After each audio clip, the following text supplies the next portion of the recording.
Welcome to the 23rd episode of the eDuck podcast. I am your host, Robby Boydstun, alongside my co-host in Eugene, Erik Scopel. Erik, how you doing?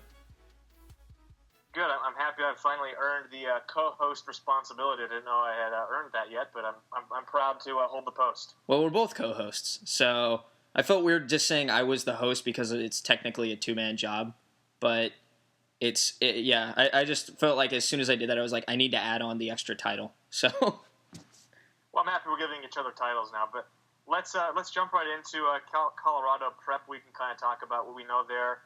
We've obviously got a couple of commitments, both in basketball and football, to talk about. We'll get to that towards the end of the show. For whatever reason, we always seem to put the recruiting stuff at the end, which is interesting because I feel like this is a recruiting-centric website. And yet, for some reason, maybe we're just saving the best for last. Is that what we're doing? I think so. I think that's always been kind of the whole point. I think with the structure of the podcast, a lot of people like to they want to hear the meat of the actual goings on within the football program itself, as opposed to what's going on in the I guess the high school ranks. Even though they do pay quite a bit of attention to that as well. I think especially during football season. They want to hear what's going on with the team wearing green and yellow every weekend. Yeah, I guess we're kind of dangling the carrot there then with the recruiting stuff at the end. Telling you right now, we've got some, like we said, we've got a couple of recruiting commitments to talk about. I'm sure you guys have all seen the news, basketball stuff, maybe not, but we will get to that towards the end. But let's start talking a little bit about the Buffaloes, who the Oregon Ducks will play this Saturday at 3 p.m. Pacific time in Boulder, Colorado. Robbie, you were just looking up the line for this game, which neither of us are gamblers, but this is always an interesting indication of what, I guess, the national perspective is. And the Ducks are, a 38.5-point favorite, which is the largest among any conference game this week. Is that right? Correct, yeah. Second only to a non-conference slate between Alabama and the mighty Georgia State. Actually, I don't even know Georgia State's mascot, but... that's a 55-point. That's a 55-point spread for those interested. But Oregon, even without, and again, I guess we can. This kind of goes right with it. Even without DeAnthony Thomas in there, this Saturday, walking in there, 38.5-point favorite. Mark Helfrich's first return back to Colorado, and you talked to him a little bit about that earlier this week. And that's kind of going to be one of the interesting storylines going into this game, considering that this is expected to be a pretty massive blowout. Well, yeah, and going back to Anthony Thomas's absence, there's nothing official that has been said one way or the other. And, of course, they don't disclose that information prior to it. But I think we're all, based upon the discussions DeAnthony and Gary Campbell have had with the media this week, most of that taking place yesterday, which would be Tuesday. It sounds like they're going to be pretty cautious moving forward with him. It sounds like it is a minor sprain of his ankle there, which he sprained in large part because of the rain, which he said he slipped going into a normal cut, and from now on in weather similar to that will just run straight. What do you think about that? Do you think he can do that? Can he stop cutting and just run straight speed? Is he good enough to do that? I don't know if it's so much a matter of is he good enough. It's a matter of will he actually do that, because his whole arsenal really does depend not only on speed, but that ability to make the quick cut and to make the shifty move, similar to, and I guess dangling the recruiting tease a little bit more, another football recruit that Oregon picked up last week, what they're expecting him to do. With DeAnthony, what's interesting here is that, last week we talked a little bit about it after the Cal game. Yeah. And really, even if he was even 75 to 80%, which I don't know if you can put a percentage on where he's at now, you'd have to ask him point blank. But this was a game that, coming up, especially with Washington hanging in the balance and what's going to be what's looking to be a very tough road contest there, this would probably be a good game just to rest him anyway, because Oregon's not going to need him with that system, with the athletes they have now, considering what they did last time they went down there. We touched on that last week as well, about how they went down there without Darren Thomas and LaMichael James last time and steamrolled to a victory behind Brian Bennett and Kenyon Barner. This is a game where you're going to see Byron Marshall and Thomas Tyner get a chance to build on what they did last week. It's a big opportunity for them to do that, maybe earn a few more reps. Marshall finally looked more like that back that I think we expected him to look like after the spring game. And Tyner's developing into a very solid back so far. Still hasn't gotten all the way there, and even after this season, he's still going to have some development to go. But you can see the pieces falling into place a little bit, and that's what I think a lot of Duck fans will be wanting to watch this for, is the development of some of those second string, or I guess one of those guys that sit on the two deep that don't get as much playing time, getting a chance to see them maybe break out and shine a little bit. Yeah, and with regards to those running backs, I think the two keys, and for both of them really, are going to be ball control and running north and south rather than east to west, because obviously Byron had a really difficult time early on in the game. We talked about this as being one of the keys to that Cal victory, was that he fumbled the ball 3 or 4 times in that first quarter, and yet Oregon was able to get back on the football. A couple of those go the other way, and the game might have had a completely different complexion. Tyner actually lost the first fumble of the season. I asked him about that today, and it was kind of funny. He said that when he entered the game, it was the very end of the first quarter, and the first thing that Marcus Mariota said when he entered the huddle was, "Just hold on to the football." And of course, the first play they give him the football, he busts through the front 7 and then gets drilled and drops the ball. So ball control is really a key for both of those guys. And then Byron took some, I think, a little bit of probably deserved criticism for the way he had run against Virginia and Tennessee primarily. Mm-hmm. Seemed like he was hesitant to really hit the hole, was kind of dancing and then trying to break things outside a little bit. Oftentimes there wasn't a huge hole to begin with in between the guards and the guard, and in the middle. Either way, but he did a much better job, I thought, on Saturday for the most part of really getting north and south, putting a foot in the ground, and really using that speed, which is, I think, an underrated part of his game. And then with regards to Thomas, I think you could say the exact opposite. There was a play in the third quarter that I referenced in an article today. By the way, I wrote specifically about Thomas because we had an opportunity to have a pretty good interview set with him today. But, there was a play, I asked him about it, where he ran 9 yards back and lost mm-hmm. 9 yards in the play, rather than putting the foot, like we said, into the turf and going. And to his credit, the next play was a 17-yard run where he did exactly the opposite of what he'd done before. But those, to me, are going to be the keys for these running backs. DeAnthony Thomas, like we said, likely out. Byron Marshall, Thomas Tyner are going to get the bulk of the carries, while the game remains competitive, which will probably be, through this first half into the third quarter, just depending upon, like we said, the complexion of the game. The two keys for them, I really do believe, are ball security and, like I said, just running north and south rather than trying to break everything outside. These guys have the speed and the cutting ability to really be explosive. When you're playing against a team like Cal that you probably out talent, let's not try to do too much. Let's do what we know can work. And then on the flip side of that, looking at things defensively, Oregon has really, especially in that last game, they tightened up quite a bit. Forced 4 turnovers very early on, and for one of the first 4 series, I think. And one of those things where after the game, Nick Aliotti was really kind of looking for somewhere to nitpick, just to, he said, I believe the quote was, they're trying to be great running away from good, or something to that effect. Good running to great is what their goal was. Right, and so that's another thing where you're coming up against a Colorado offense that didn't look very good against Oregon State last week, up in Corvallis. Oregon State stomped on them, and now you're going back home.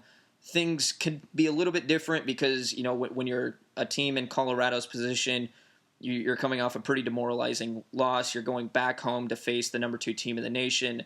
That automatically should get you fired up. New coach in there as well. This is something that they get a chance to go out and prove themselves a little bit. So it'll be interesting to see what kind of fire Colorado comes out with. On top of that, how will the Ducks defense respond to that? Again, last week looked very good against Cal. Talked about how it was going to be important for the defensive line to get pressure, to force the quarterbacks to make bad throws. It turns out, really it was just hanging onto the ball in the wet rain. I don't know what the forecast is going to be in Boulder, but that being said, say again. I said I'm hearing snow. Is that true? So there was some discussion about it on Friday. I think Saturday they're saying clear skies though. Okay, so but even then, I mean, is this is Oregon going to be able to build off of those, the massive turnovers? Obviously, some of that was weather related, but um, they're going into a contest they know they should win. It's about not getting caught looking ahead. Even if Oregon, gives up a couple big plays early on, I think that would probably be the wake up call to kind of tighten up, especially knowing the kind of fire and attitude that Nick Aliotti presents for those players. But what is it going to look like for Oregon? What kind of a turnover ratio are they going to complete this weekend? That's kind of what I'm going to be looking forward to, because I know what they can do on the offensive side of the ball. I want to see what good running to great looks like from Oregon, especially in a game that they should walk through heading into a bigger contest. Yeah, and that's a fair point. I think before the season started, we mentioned the kind of the status quo with the Oregon coaching staff, and especially with head coach Mark Helfrich, is to find a couple of things to stay positive about with the even in the midst of what will likely be a very lopsided game on Saturday. And this week's keys, where we could do a segment on this, Helfrich's keys to a game that'll probably be a lopsided victory. But this week's keys for Helfrich were one, that that Colorado has a very good wide receiver in Paul Richardson, a guy he said can break it and score anywhere on the field, which is Oregon fans are used to that. And credit to the Oregon defense, I think they've given up only 3 explosion plays all season. Explosion plays being plays of 30 yards or more. And I think it's only happened 3 times this season. So that's something they've done a great job of limiting, and that'll be, I think, another key this weekend with regards to Colorado. And the other one is just about how good of a job he thought that new head coach, I believe it's Mark McIntyre. Is it Mark or Mike? Mike McIntyre. Mike. I believe. Yeah. Yes. Yeah. How good of a job he had done so far. Obviously, Coach Helfrich came from Colorado, where he spent 2 seasons back in the mid 2000s under Dan Hawkins, where he was the offensive coordinator before coming to Oregon. So he's got a little bit of experience. It's kind of a homecoming for him. So I think he's happy. He has somewhat of a rooting interest in the well-being of Colorado. He knows people there. So he mentioned the fact that he was impressed with what he'd seen out of their coach. So yeah, those are the things that he's kind of kept positive to make it sound like it could be a competitive game. They've got a new coach coming in. They've got a couple of playmakers, and now let's see how Oregon defends them. All right, well then let's lead that into a prediction here. You know what? I believe you went first pretty much all last week, so I'll throw mine out there. Every single time, exclusively I was first, which is greatly to your advantage. So let's flip the script this week and give me a shot. Okay. You beat me last week. I think we were both perfect, with the exception of the Washington-Arizona game, which I picked against the Huskies, and of course they won fairly handily against Arizona. Yes, actually, did I not take USC? No, I think we both took Arizona State, man. Okay, if someone out there is listening, again, my 1 week my 1 week short term memory is not clicking right now, so feel free to correct if that's an error there. But yeah, let's go with Oregon. I believe still should. I think I said last week they should have topped 60 for a while there. It looked like they were going to. Pulled back a little bit. I think again this is a week even without DeAnthony Thomas back there with this system. Even going on the road, they should be able to post at least close to 60. I'll say, for the sake of it, I'll go 55-17 with a garbage time touchdown for Colorado. I think Oregon jumps out to a big lead and goes forward without much of a problem there, and they get ready for the Washington matchup in a week. Yeah, and I think we talked about the keys for the running backs for Oregon being ball control. I think, and Oregon's done a tremendous job so far, with the exception of the Cal game, which was played in less than favorable conditions, of holding on to the football. I mean, no turnovers entering that game. I think this game, you've got 2 young running backs without a lot of experience. I think they might turn it over a little bit early on. I still think Oregon wins, like we said, fairly handily. I think they cover the spread, which is, like you said, 38.5. I'm going to say so. Yeah, I'm going to say they win 63-20. I think Colorado's the beneficiary of maybe a Thomas Tyner fumble, in the first quarter there to make things somewhat competitive early, but Oregon obviously outclasses Colorado, so I do think Oregon wins and covers the spread. All right. Well, then let's jump to the rest of the schedule real quick here, starting with let's go with the early game here. Or actually, let's go with the Thursday night game. Let's start that off. 7 o'clock game on Fox Sports 1. This actually has all the makings of a very fun game to watch. UCLA ranked 12th in the nation on the road against Utah, who has looked very entertaining, to say the least, to start the year at 3-1. Yeah, and to me, this comes down to the quarterback play. Two sophomore quarterbacks, both in their second year as being, the main starting quarterback for their team, in Tyler Wilson and Brett Hundley. I really like what I've seen out of Wilson. They're actually kind of similar. Wilson's a really good athlete for a guy his size. I mean, he's 6'5", 6'6", and can really tuck it and go. And Hundley obviously known for his ability to run and his arm strength. So I think this is going to be, like you said, a fun game, and it'll come down to the quarterbacks. Utah hasn't really showed that killer instinct late in football games. As you recall, when they played Oregon State, which is, I believe, their lone loss of the year. Is that right? Yes. It's Oregon State. That was a game I thought they had a good chance to win. Obviously, it went to overtime. And they just didn't have what it took to finish it off. Because of that, I think I'm going to lean towards UCLA to win on the road. I do think UCLA has a talent advantage, but I don't think this is going to be a game where UCLA runs over the Utes. I think it'll be pretty competitive. This is a game where the Pac-12 South is up for grabs to a certain extent. These are two teams that I think, along with Arizona State, will really be competing for the championship down there. So I'll take UCLA in a lower scoring game. I'll say 31-27. Oh, yeah. I'm going to flip teams there, but a pretty similar score is what I had in mind.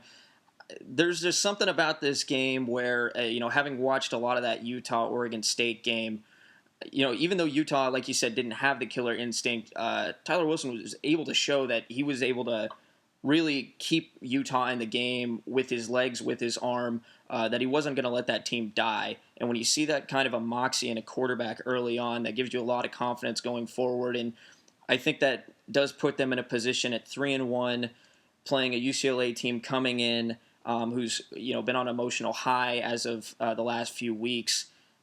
There's just something about this game that screams upset to me. It might not to most, but I think Utah takes this game 31-24. I think they get a late touchdown there. They thrive off the home crowd and really kind of pull a little bit of a shocker there to really demonstrate how deep the Pac-12 is this year, and that, especially in the South, it looks like anybody can beat anybody. All right, want to move on to the first game of the Saturday slate there, Robbie? You want to go ahead and lead off this time? Yeah. So we'll do Washington State and Cal.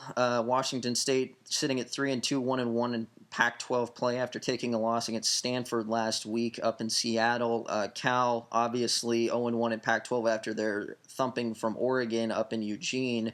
1 o'clock start there on Fox Sports 1. Another game that, depending on how Washington State's secondary does against Cal's air raid, could have a little bit of a surprising result. What do you think, Eric? This could be one of the highest scoring games in conference history, because these two teams. This could also be a game that takes like 6 hours, because I don't think either of these teams is going to run the football more than like 2 or 3 times. It was funny last week. John Neal was talking about the Bear Raid offense that California uses under Sonny Dykes. He said it was almost identical to what Washington State does. And if this is played in better conditions, which I think it will be, this will be interesting to see how Goff responds first off, and if Goff is the guy. Yep. How long of a leash do they have with Goff, and will they pull him again like they did last week and put Klein back out there? That'll be interesting to see if he starts off slow again. I think there's going to be a ton of passing yards in this game. These two teams could combine for over 1,000 yards passing, and that's not, I don't think, too far out of the realm of possibilities. I like Cal. I know Washington State has a signature victory this year over USC, which maybe shouldn't be considered signature the way that their season has gone, but I like Cal here. I think they got embarrassed last week. Both teams did. Let's start off with that. I mean, I think almost identical scores for both teams playing the cream of the crop. Sorry, the cream of the crop in the Pac-12 last week. Stanford beat Washington State over 55-17 up in Seattle. Like I said, I like Cal here in a really high-scoring game. I think these teams are both going to probably score near 50. I'm going to go 51-42. California and Goff get it done. Like I said, a lot of passing yards, probably more passing touchdowns than total rushing attempts total. I'm interested more in how many pick sixes could come out of this game. Again, I think Washington State's secondary is pretty stout, despite giving up points. I think when they want to come to play, they will. California, this is a big response game for them. They've had 3 losses. In 2 of them, they looked like they showed some fight. Obviously, in the last one, a little bit of a different story. But that Oregon game could prove to be an anomaly later on in the season, depending on how they respond here. I like Goff. I said it last week, and I'll say it again. I do think he's the guy for them. I think it's a little too early to give up on him. I think he's got potential. That being said, this is a tougher pick for me. I think just being the fact Cal's going home, based on the drubbing they just took, Washington State having to travel, I think Cal wins this game as well. A little bit of a toss-up for me. I don't think you might. I don't think you're far off on how long this game could be. Again, a lot of incomplete passes. I expect some interceptions as well. And I'll take Cal, probably a lower scoring game actually, just again because I think there's going to be some turnovers. I'll take the Bears 34-21. Okay, sounds good. Let's talk about the lone out-of-conference game this week in the Pac-12, which is Arizona State going to play Notre Dame. It looks like the game's actually being played in Arlington. I was just going to say in South Bend, but it looks like Arlington, Texas is where it's located, which is a pretty neutral site for both, actually closer to Arizona, much closer to Arizona than South Bend, if my geography is anywhere near. I think you're pretty dead on there. Anyway, this one's interesting. Notre Dame has looked, frankly, pretty bad at times this year. Mm-hmm. I have not been impressed with them in either of their losses to Michigan or Oklahoma. And Arizona State has looked good throughout the season. I know Stanford really put it to them through 3 quarters, but I think the resiliency that they showed in that 4th quarter may go a long way for them going forward. I like the Sun Devils here since it is a neutral site. When I first saw it and saw it was in South Bend, that's a tough place to play. I think the Sun Devils are able to go in and give the Notre Dame Fighting Irish their 3rd loss of the season. And it will probably be a pretty low-scoring game. I think both sides defensively are pretty stout, and the Notre Dame offense hasn't shown me much to really lead me to believe that they can put up touchdowns and win a game that way. So I'm going to go with let's say 21-10 Sun Devils. Okay. Yeah, I'm just going to throw this out there for most random Week 5 or Week 6 game ever, from the standpoint of why are you having a neutral site game at Cowboys Stadium? I mean, that's a Week 1 type thing. That's not a middle of the season type thing. I would love to see the crowd disperse. What's the difference in terms of people dressed in maroon and gold and the other ones dressed in gold and navy? I think that's just going to be a very weird sight to watch. That being said, Arizona State should win this game. Again, if the Pac-12, it may not seem like it now, but Notre Dame did play in the national title last year. They got there on the strength of their defense, even with Everett Golson back there. Offensively, at times, that team struggled. It hasn't changed much this year, and Tommy Rees is not the answer there. Even in their win, they beat Michigan State a couple weeks ago, and they didn't look impressive there, and they did that in South Bend. I agree with you. Arizona State should win this game. This is a game that the Pac-12 can use as another measuring stick to an extent. It might not look as impressive at the end of the season, but knocking off a team that played the national title last year on the road, or I guess neutral site, is still a quality win. And the fact that Arizona State's riding high after getting Lane Kiffin fired. I will go with actually, I think Arizona State's going to be able to put up some points against them. I'll go 35-17 game. Arizona State wins pretty handily in South Bend. All right, and then arguably one of the premier contests of the entire season in the Pac-12, Washington going down to play the Stanford Cardinal in a battle of two top 15 teams, both of whom have won each of their games quite decisively. Yep. I think this is going to be a really interesting game here and really a telling game for how the conference as a season is going to progress this season because, Washington, so much has been made about them riding the ship and going from kind of that mediocre 7-5 regular season team to a team that can win a conference championship. And on Stanford's edge, it's are they a national championship contender? I mean, they're ranked number 5 right now, have been kind of in that range all season. Are they a team that legitimately can go undefeated, play for a national championship, take down the SEC? They've been kind of one of those teams mentioned, one of those handful of teams mentioned, along with Oregon, Ohio State, and Clemson, who are legitimate potential, I guess, dethroners of the SEC this season. So I'm really, really curious to see how this one plays out. Can I let you talk before I make a decision? Yes, actually. Again, there's a big part of me that really wants to scream upset in this game. As much as people who listen to this podcast and Oregon fans in general won't like hearing, it's a good thing Washington is back, seemingly at this point at 4-0, 1-0 on the Pac-12, and going down to face a Stanford team that, if they beat them, become a very serious threat in the Pac-12 North. The competition level that makes the Oregon-Washington game next week a heck of a lot more intriguing.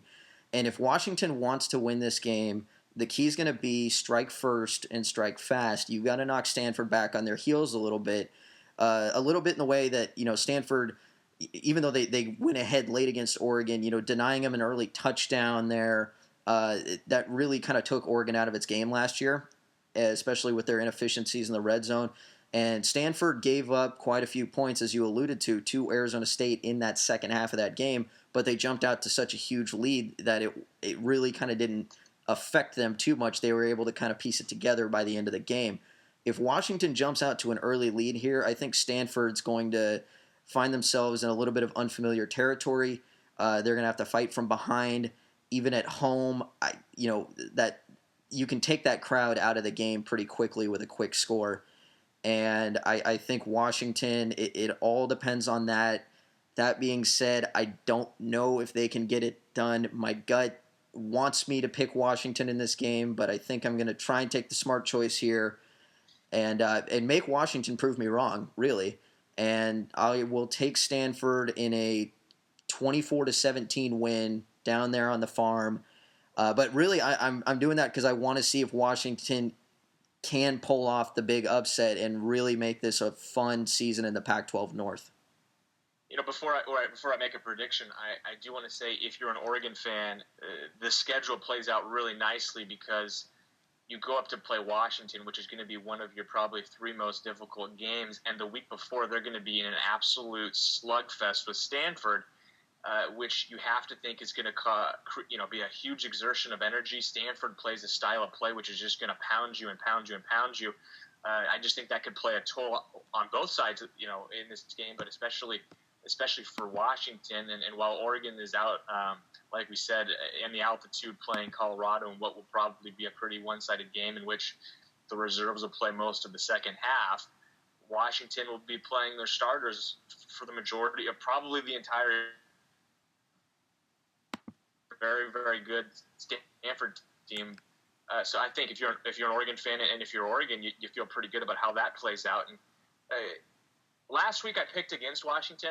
Do you remember that? I picked against Washington. Yes. They proved me wrong. Mm-hmm. Last week I don't know what it was that I liked so much about Arizona, but Arizona didn't show me much. I'm not really feeling very good about their quarterback Danker. He didn't show me anything. No, honestly, in that game. So I think that was more of a Arizona just being pretty incompetent than it was Washington looking like a title contender. So I think Stanford wins, and I think Stanford wins pretty decisively. I think the fact that Stanford lost last year up in Seattle in a game that perhaps could have, you never know how things play out, but if Stanford wins that game, there's a chance that they're a team that's competing for a national championship going later on to that season. I know they lost to Notre Dame as well, but they might have had things figured out a little bit better, maybe had a little more confidence. But I think Stanford's got so much on the line here. I think they're going to come out and show what sets them apart from the rest of the conference, with the exception of Oregon. I'm going to say they're going to win, like I said, pretty decisively. I'll take 38-24. I think Stanford's up by more than that, but Washington creates the appearance of a closer game. All right, and we'll make that our tiebreaker game as well, just in case. So let's get into recruiting really quick before we send everybody out of here and talk to them again on Saturday. We'll do football starting off. Oregon did land a new recruit, their first since July, in Gainesville, Florida, running back Tony James. James was up to visit Oregon last weekend and walked away giving Helfrich and company the go-ahead to add him to the verbal commit list. He draws comparisons in terms of his running style closer to a DeAnthony Thomas, which if you're looking at Oregon's running back core right now with Royce Freeman there, you're seeing a little bit of that thunder and lightning combination come back into the fold a little bit for Oregon. Freeman, while he does have speed, has quite a bit more size than James. I believe James is about 5'9", about 175. But he runs a sub 4.5 40, very quick. When he gets to the outside, he's a guy you don't want to let get to the outside, reach that edge, because once he turns it on, he's tough to bring down. And also, and speaking of not just in speed, but he doesn't always go down first hit. He's able to use those legs to get a couple more yards after after the initial contact. And quite a big pickup for Oregon, I think. I know Scout only has him as a 3-star. Other services, including like ESPN, have him as like a 4. But again, there's no question in the talent Oregon's going to get out of Tony James. Opens up a bit of a interesting situation with the fact that the top running back in the nation, Joe Mixon, still has Oregon up in his list. We'll see what's going on going forward, because there's quite a few people that think Oregon's now done recruiting running backs for the 2014 class. But regardless, James, a big pickup for Oregon, another quality pickup for Oregon. They get to go into SEC country and nab a player out of there, which I think some people were waiting to see what kind of a presence they would have in the South, or meaning the Southeast. And they get a good one there in James. Yeah, what's your take on that whole Mixon thing? It's been one of those things where, Mixon was reported, I think he told, was it one of the national guys, Huffman or Biggins, that he had heard, not directly from the Oregon staff, but that he had heard that Oregon was done with running backs, with the news of James' commitment. Does it sound like it's kind of foul play from another school? Is it a case of or is it the reality that they are done and they're not going to be taking a guy of Mixon's caliber, which I think to a lot of people would be very surprising, that you're going to pass on a guy who, at least to the naked eye here, and a guy, and if you're just looking based purely on stars, is probably one of the guys they really should covet in this class. And I think that's what makes it a little bit too early to tell at this point. Again, we're in the beginning of October. Yes, while they would be completely and utterly fine with just James and Freeman there, you're looking at a list of guys that runs 9 deep right now. Oregon still has 15 spots to load up on, and while, yes, they have plenty of running backs that they're still trying to develop, ones that can break out, when you've got the number one back in the nation, a guy that also can be used in different types of situations, he's got some receiver skills as well, he's a dynamic player, I think that's something that Oregon's still going to be having their ear out to listen to. But I think, again, they're fine right now, they're happy right now, but I don't want to rule out anything with Mixon yet. I think that's going to be more on his end. Does he eliminate Oregon? I think the more and more you see Oregon later on in the year, the more sense you're going to get that Oregon may not be done, that they're still hanging around listening to Mixon, trying to make a pitch, get him to come out and see what it's all about. I think the fact that they were able to get James out there, James loved what he saw. He talked to Amy Campbell, who got great audio from him, and we were able to put a story up there, so check that out on eDuck. Yeah. But, he said, if you want to win, you come to Oregon. he stepped on campus and it just seemingly knew that he wanted to go there and committed. And even I think in the audio, I don't think it made the story, but I think in the audio, his parents even said, what took you so long? So again, time will tell with Mixon. And the state of Oregon's running backs right now. I think they've got some other positions like wide receiver and linebacker they need to focus on. One of the people they're planning on bringing out now for the UCLA game, according to Greg Biggins, is Jaleel Wadood, who's a Cal commit, but Oregon's scouting him as a wide receiver. We'll see what happens with him. Obviously, they brought in Jaylen Brown a week ago. Or a couple weeks ago with Tennessee. He's out of Phoenix, Arizona, another wide receiver prospect. So I think that's what's going to be more of the focus going forward. But still, if you're an Oregon fan who doesn't like the long wait, I remember last recruiting cycle, I think it went from the Robinsons to it might have been Pisarcik, and that was a couple of months before, in the middle of the season where they didn't get a recruit verbally committed. So for those who hate the long wait, Tony James committing or verbally committing was great news for them. Yeah, and we don't have to go too much into it, but Robby does have updates on a couple of other visitors who made it out to Eugene this last week. Randall Cunningham's son, who it sounds like walked away with a track and field offer. We're still not sure if he will be recruited as a football player. Correct. And we don't think Micaiah Quick made it out to campus, so Micaiah Quick's kind of becoming the next Lance Brodus for those on eDuck. He was the name of a linebacker who was very highly regarded, who never quite made it to school, and that's kind of the inside joke for him. I feel like Micaiah Quick's kind of becoming that for Oregon because every weekend it sounds like he's visiting and then he doesn't make it to campus, and then we hear that Oregon's not recruiting him, and then they are recruiting him, and then that he's their top prospect and all sorts of stuff. So he didn't make it to campus. We do know Henry Mondu made it to campus. We are still trying to track him down, it sounds like. Yep. So that pretty much that was it for the visitors, right? Those names that I just mentioned. Yes. And Mondu calls have been put out there, but he's been quite silent, especially over the summer after the opening. He kind of shut things down in terms of just talking, and really, unless you kind of corner him at a football game, it's tough to get a hold of him. Which I did to get the news that he was going to show up. Now I need to go to Jesuit's next game to get his visit report. But sounds like I got to imagine the trip went well. But it would be nice to hear that from him, considering that he did make a special official out of that in the middle of the season. Cunningham was interesting from the standpoint of he does have impressive track ability, 7 foot 3 1/4 in the high jump. He has this wide receiver build to him at 6'5". He's just a very big guy. He plays quarterback in his system now, a system that looks similar to Oregon. And not only that, he's not bad running a read option, but his arm does leave a little bit to be desired. And Oregon still has not offered him from a football standpoint. He said they were going to wait till later in the season, see where they're at. Maybe he's a late offer. I don't know.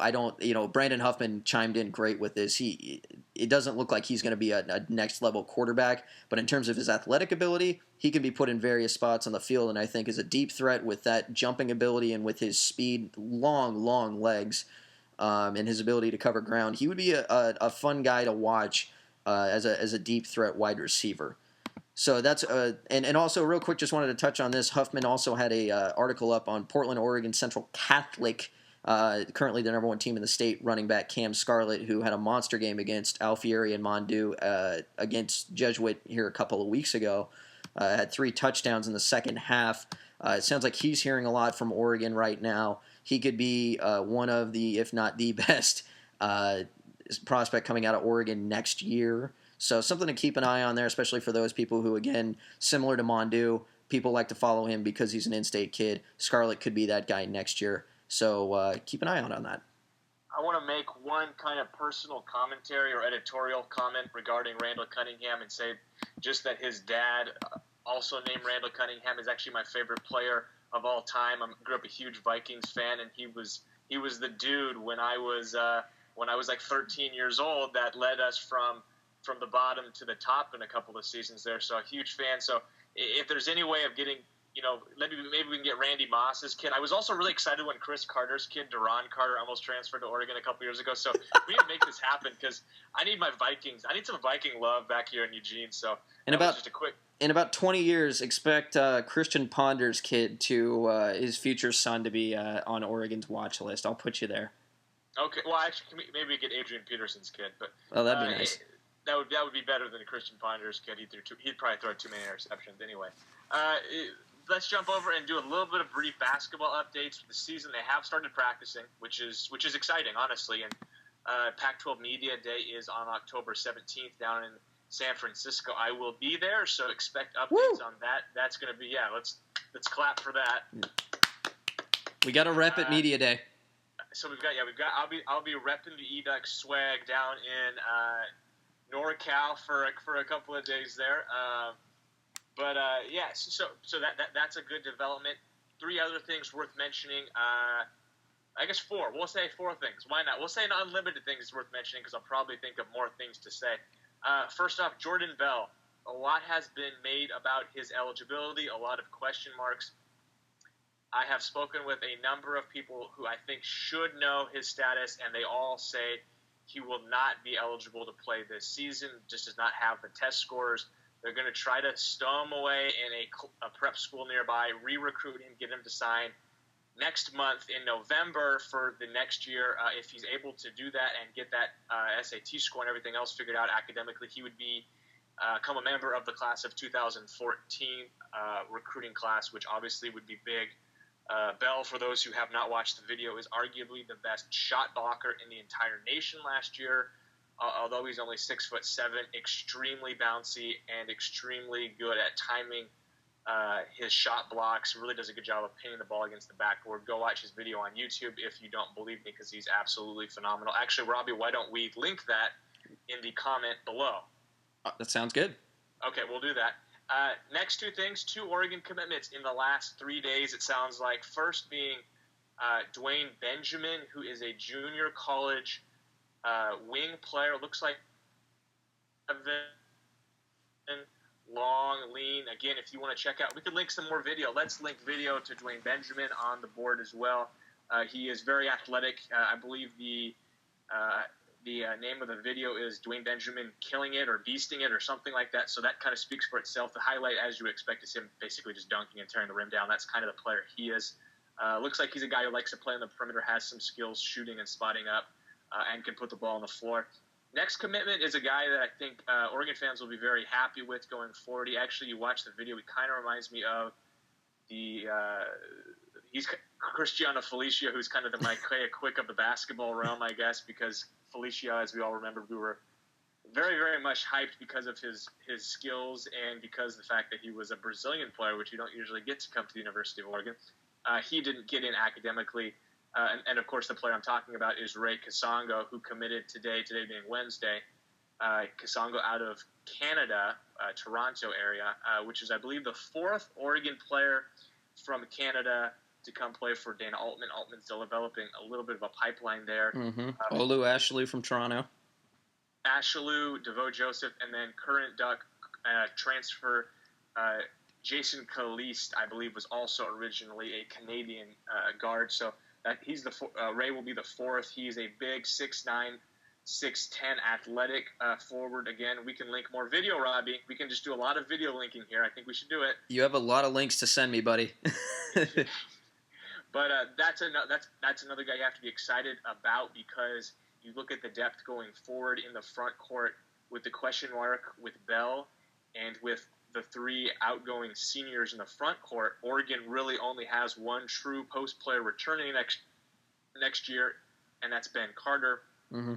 So a guy like I'm going to call him Ray because I don't know how to pronounce his last name, but a guy like Ray figures to probably have immediate contributions for the Ducks in the front court, which is an area they are severely lacking. So those are two good pieces of news, and a third that's bad. The 4th thing I wanted to say is that it does sound like we're nearing a conclusion or resolution with regards to Joseph Young, who is the highly regarded scoring guard out of Houston. Young, it sounds like they have officially made the effort to try to get him eligible this year. by applying for that waiver. It sounds like, based upon the circumstances which you guys have probably read about on the website, it sounds like he has a very good case and should more than likely be eligible to play this season for the Ducks.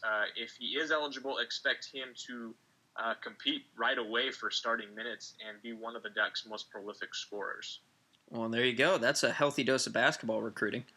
Right at the right time of the year, as a matter of fact, especially with Oregon practicing and NBA training camp also starting up. So I think we're going to leave it right there. We're about 45 minutes in there. We're talkative as usual. So check us out on Twitter at @Boydstun _eDuck, at Erik _Scopel. Send us questions, comments, improvements for the podcast. We love your feedback. Remember to check eDuck.com for all of your Oregon Duck information, whether it be recruiting for basketball, football, football reports from practice, which Erik's got covered, game reports, which we're both down there for a majority of those games, and for the ones we're not at, Steve's got it covered. So please check in there. We always got a lot of stuff going on, a lot of great discussion on the message boards. Join in. And that's going to do it for the 23rd edition of the eDuck podcast. I'm Robby Boydstun. Scopel out.